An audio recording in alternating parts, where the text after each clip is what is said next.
Chapter 11. Niyakap ko ang mga braso sa batok ni Luis habang tinutugon ang mainit niyang halik. Nabitawan ko na nga ang hawak kong damit. Isinandal niya ako sa saradong kabinet at mapusok akong hinalikan na ginagantihan ko naman. Halos madurog na nga ang labi ko sa diin ng halik niya. Kulang na lang ay kainin niya ang labi ko. Ang isang kamay niya ay nasa batok ko at kinakabig para mas lalong lumalim ang halik niya sa akin. Habang ang isang kamay naman niya ay humahaplos sa likod ko. Daing ko ng bahagya niyang kagatin ang ibabang labi ko at sipsipin ito. Parehas na kaming darang na darang sa halik na pinagsasaluhan namin. Sobrang lakas ng tibok ng puso ko. Dikit na dikit din ang aming mga katawan dahil sa higpit ng yakap niya. Ang dibdib ko nga ay nakadiin na sa katawan niya. Parehas kaming habol ang hininga nang maghiwalay ang labi namin. Titig na titig sa akin ang mapupungay niyang mata habang hinahaplos ng hinlalaki niya ang pisngi ko. Titig na titig rin ako sa kanya. Gumala ang mata ko sa buong mukha niya. Ang gwapo talaga niya. Nakadagdag pa sa apil niya ang mapusyaw na kulay, tsokolating mata niya na laging mapungay kung makatingin sa akin at ang balbas niyang papatubo. Kaya pinag-aawayan siya ng mga babae. Pero sorry na lang sila dahil akin na siya. Yes, akin na siya. Muli ay kinabig niya ang ulo ko at hinalikan ako. Hindi rin ako nagpatalo at kinabig din ang ulo niya. Pakiramdam ko gumagaling na ako sa paghalik. Napasinghap ako nang dam ako ang isang kamay niya sa puwitan ko at piniga ito sabay kabig. Naramdam ko sa bandang puso ng tila matigas na bagay. At hindi ako inosente para hindi malaman yun.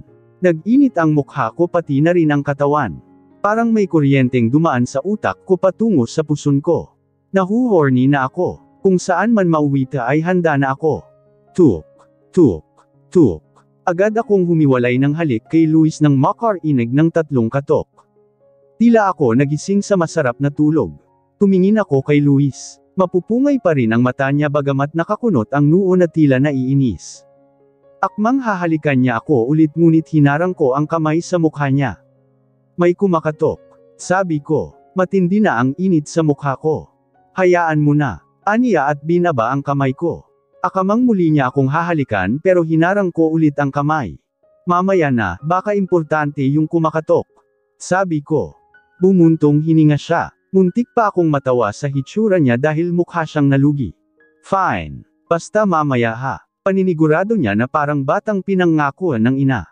Kumagat labi, ako at tumango. Hinalikan niya muna ako sa noo bago ako binitawan at lumabas ng closet room. Pumuga ako ng hangin at sumandal sa cabinet.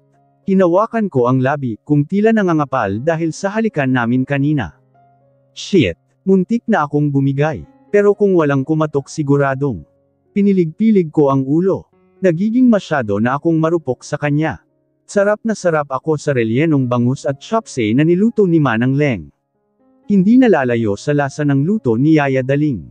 Tumango-tango ako at nag-thumbs up kay Manang Leng na nakatayo sa gilid ng mahabang mesa at tila naghihintay ng hatol ko.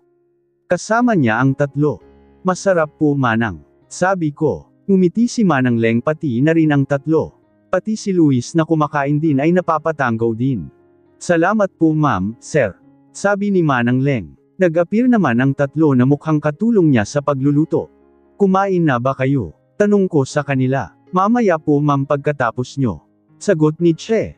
Tumango-tango naman ako at pinagpatuloy na ang pagkain. After nito ay ihahatid na ako ni Luis sa resto.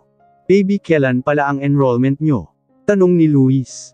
Napahinto ako sa pagsubo. Sinabi ko naman sa kanya ang petsa ng enrollment. Sagot ko na ang tuition mo whole year. Aniyan ako hindi na Luis may pang tuition na akong nakalaan. Tanggi ko. Huwag ka nang mahiya. Asawa mo ko kaya ako na, ang bahala sa lahat ng kailangan mo. Nakangiting sabi niya. Not ouch naman ako. Hindi naman sa nahihiya ako. May pera ako sa bangko na iniwan ng daddy ko na nakalaan para sa pag-aaral ko.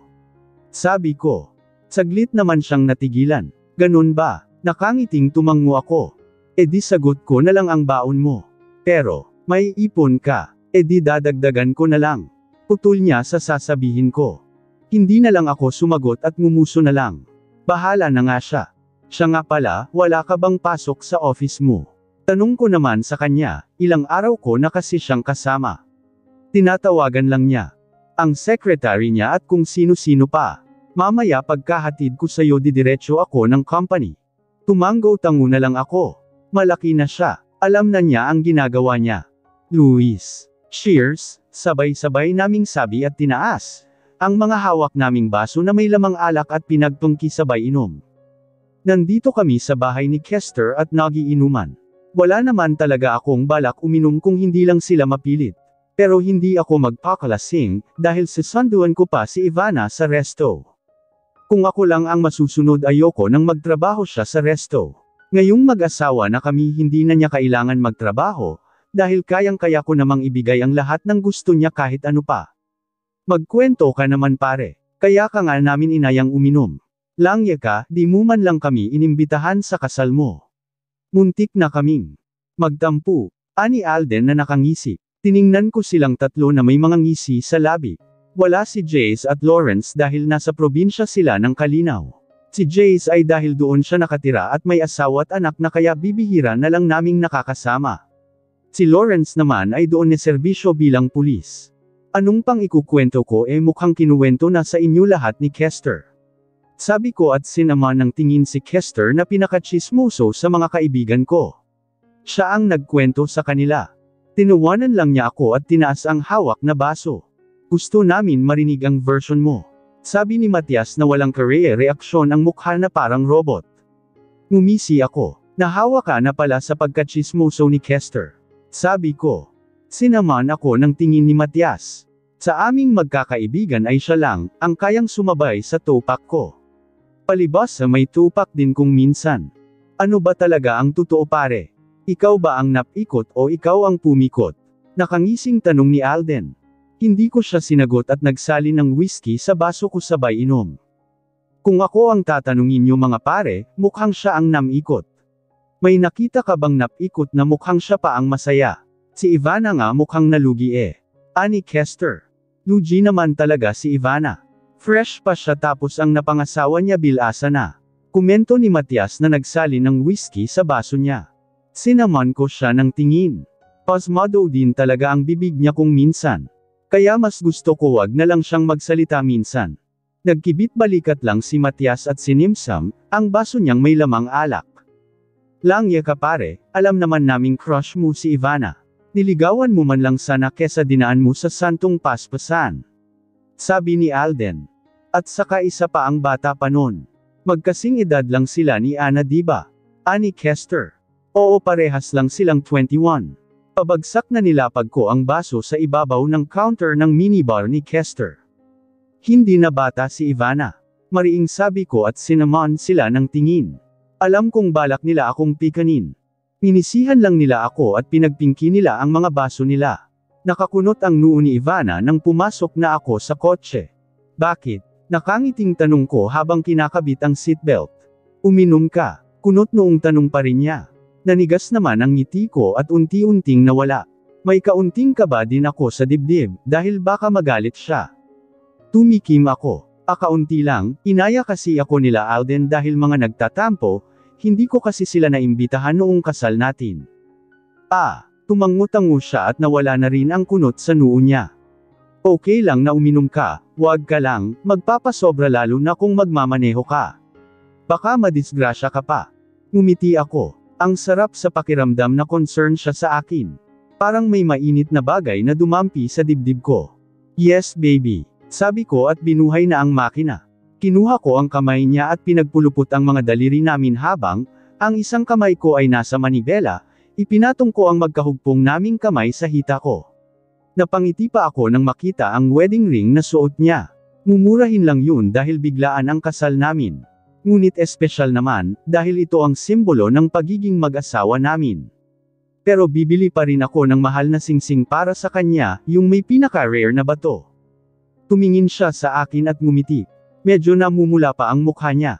Alam ko nalilang pa siya kapag ganitong touchy at clingy ako sa kanya. Pero pasasaan ba at masasanay rin siya. Balak ko rin siyang ligawan kahit mag-asawa na kami. Gusto kong iparamdam sa kanya na espesyal siya sa akin. Hindi ako marunong manligaw pero susubukan ko. Kamusta sa resto? Tanong ko. Ganun pa rin. Marami pa ring customer. Abot kaya naman kasi ang presyo at masarap pa magluto si Mang Crisanto. Sagot niya. Masarap naman talaga ang pagkain sa restaurant nila at affordable pa. Hindi ka ba napagod? Medyo, pero nasasanay na ako. Yung mga binti ko lang talaga minsan nangangalay, dahil halos wala kaming upuan lalo na kapag dagsa na ang customer. Bumuntong hininga ako. Gusto ko sanang sabihin na huminto na siya sa pagtatrabaho sa resto, pero alam kong tatanggi lang siya. Mabuti na lang at hanggang bakasyon lang siya. Sige mamaya imamasahe ko ang mga binti mo. Sabi ko.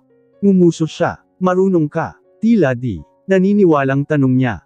Ngumisi naman ako. Madali lang naman yun diba? Pisil-pisil lang. Naknampucha. Excited na tuloy akong imasahe siya. Lalong nang haba ang nguso niya. Hindi ka naman pala marunong. Madali lang yun. Mamaya manunood ako ng tutorial sa YouTube. Pagpipilit ko pa. Bahala ka. Ngiting-ngiti naman ako. Sa tanang buhay ko ngayon lang ako na-excite ng ganito. Luis Iho, mabuti naman at dumating ka na. Kanina pa kita hinihintay. Napakunuot ang noo ko nang makita sa loob ng opisina ko si Ninong. Ama siya ni Ara. Tumayo siya sa kinuupang couch at sinalubong ako ng yakap at tapik sa likod. Kamusta Ninong? Napadalaw yata kayo. Sabi ko at tipid na ngumiti sa kanya. Kumalaklak siya. Bigla kasi kitang na-miss Iho. Halos isang taon na rin tayong hindi nagkikita.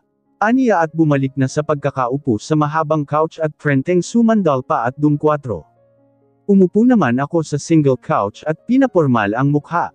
Hindi ko inaasahan na dadalawin niya ako. At parang mabigat ang hangin dito sa loob ng opisina ko dahil sa presensya niya. Kaibigan ng yumao kong ama si Ninong at schoolmate pa sila noong college.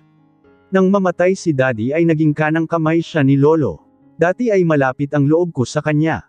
Pero simula nang mamatay si Lolo ay lumayo ang loob ko sa kanya. Parang nag-iba na rin siya. Parang hindi sincere ang mga pinapakita niya. Gaya ngayon. Totoo ba ang nabalitaan ko? Nag-asawa ka na daw. Abay bakit hindi mo naman ako naimbitahan? Ani Ninong na may ngisi sa labi. Malamang nalaman niya yan sa anak niya. Kaya siguro biglang dumalaw dito. Biglaan ho kasi at sa munisipyo lang. Hayaan niyo ho sa kasal namin sa simbahan imbitado kayo. Sabi ko at tipid na ngumiti. Hindi naman siguro totoo ang sinabi ng anak ko na napikot ka raw. Ngumisi ako, hindi ko babalaking pakasalan sa simbahan, ang asawa ko kung napikot ako. Sabi ko. Tumawa siya, pero ang tawa niya ay parang insulto sa pandinig ko. Tama ka nga naman Iho. At hindi ang tipo mo ang basta-basta na lang napipikot. Nakangising turan niya. Daddy oh hi Luis. Nandito ka na pala. Pati ni Ara nakapapasok lang ng opisina at binigay sa akin ang hawak na folder. Nandito na ang hinihingi mong copy. Aniya at umupo sa tabi ng daddy niya. Tumango-tango naman ako at binuksan ang folder at binasa ang nasa papel. Kamusta ang trabaho ng Unica Ihako Iho? Maayos naman ba? Hindi niya ba pinapasakit ang ulo mo? Tanong ni Ninong. Daddy, ano bang akala mo sa akin bata? Maayos akong magtrabaho no. Angal ni Ara sa daddy niya. Tumawa naman si Ninong. Si Luis lang ang makakapagsabi niyan sweetie. Ara is a good employee Ninong, nasusunod niya ang mga pinapagawa ko. Ang problema lang ay ang pagiging pakialamera niya sa personal kong buhay. Tahasan kong sabi at sinarado na ang folder at binaba sa salaming coffee table. Tumingin ako sa mag-ama. Nakatingin lang din sila sa akin at bahagyang nakaawang ang mga labi. Mukhang hindi nila inasahan ang sinabi ko. Si Ninong ang unang nakabawi at tumikim sabay ngiti. Well, concern lang sa'yo si Ara Iho. Hindi ka na kasi iba sa kanya. I appreciated that Ninong and thanks Ara, sabi ko at tumingin kay Ara. Umaliwalas naman ang mukha ng babae at ngumiti ng matamis. You know I can do anything for you Luis. Malambing niyang sabi at nanlagkit ang tingin sa akin. Ngumisi naman si Ninong na parang proud sa sinabi ng anak. Hindi mo na kailangan gawin yan Ara. Hindi tayo magkaano-ano. Boss mo lang ako at empleyado lang kita. Ngumiti ako at sadyang pinagdiinan ko ang salitang boss at empleyado. Baka sakaling tigilan na niya ang pangingialam sa personal kong buhay, gustong-gusto ko na siyang tanggalin sa kumpanya. Pero ayoko namang maging bastos sa alaala ni Lolo na siyang nagbigay ng posisyon sa kanya bilang sekretarya at assistant. Lumaki siya sa ibang bansa at bumalik dito sa Pilipinas at binigyang trabaho ni Lolo bilang secretary niya at assistant. Nang mamatay si Lolo ay ako na ang pumalit sa posisyon niya at kasama na nga sa kondisyon na yun na si Ara pa rin ang secretary at assistant bilang yun din ang pakiusap ni Ninong. Hindi ko nga maintindihan kung bakit nagsusumiksik pa si Ara dito sa kumpanya, at nagtatyaga na utos-utusan ko gayong may sarili din, silang kumpanya na lumalaki na ngayon. Hindi kami close, pero simula nang ako na ang pumalit sa posisyon ni Lolo sa kumpanya, ay feeling close na siya sa akin at pati personal kong buhay ay pinapakialaman na niya. Hindi ko rin gusto ang attitude niya minsan sa mga ibang empleyado. Marami na akong naririnig na reklamo sa kanya na daig ko pa daw siya kung umasta minsan. Kaya kahit maganda siya at sexy naman, hindi ako natutuksong patulan ang pang-aakit niya. Siguro kung naiba-iba lang ang ugali niya. Pero hindi na rin mangyayari yun dahil may Ivana na ako. Of course. Normal lang na manggialam ako. Personal assistant mo rin ako. Ani Ara na halata na sa boses na naiinis. Pero hindi kasama doon ang pakialaman mo ang personal kong buhay. Mag-focus ka lang sa trabaho Ara, wala tayong magiging problema. Right Ninong? Tanong ko kay Ninong na matiim na ang mukha. Of course you are right Iho. Don't worry pagsasabihan ko tong si Ara. Ani Ninong at pilit na ngumiti. Napangisi ako. Mag-ama nga sila. Nagtagal pa si Ninong sa opisina at nakipagkwentuhan tungkol sa kumpanya.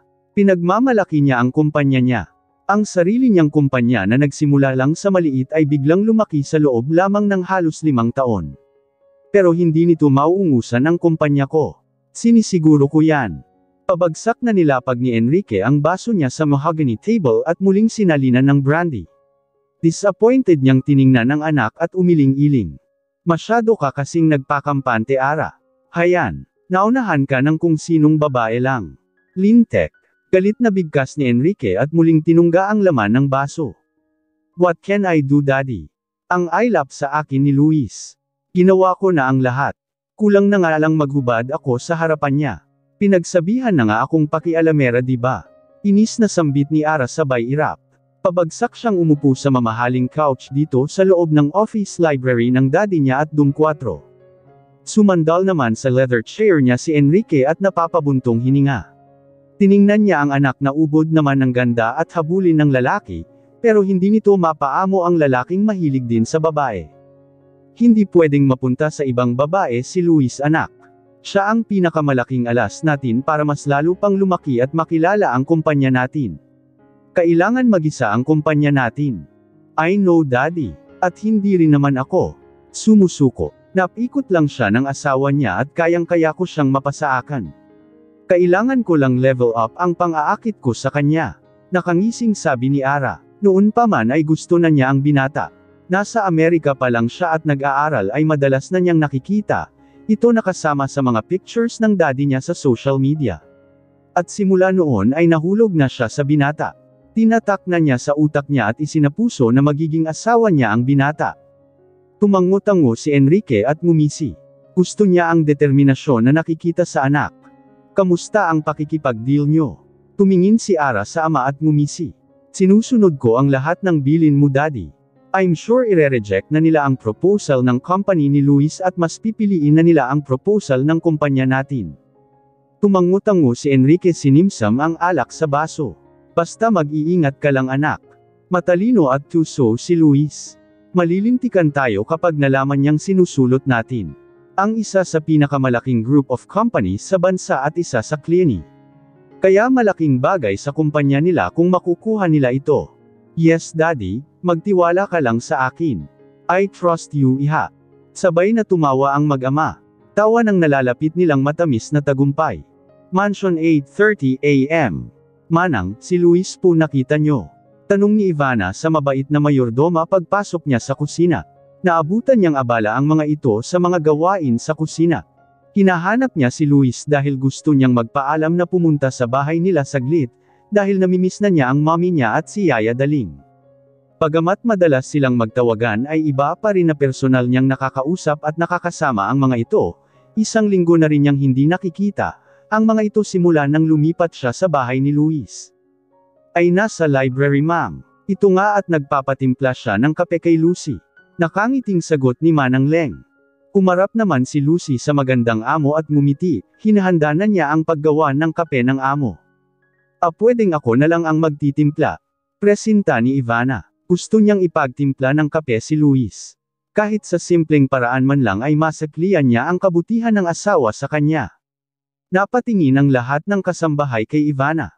Sigurado po kayo ma'am? Tanong ni Lucy. Oo naman. Gusto ko siyang ipagtimpla ng kape. Nakangiting sabi ni Ivana. Tumingin naman si Lucy sa mga kasamahan niya at kay Manang Leng. Tumango naman si Manang Leng sa kanya.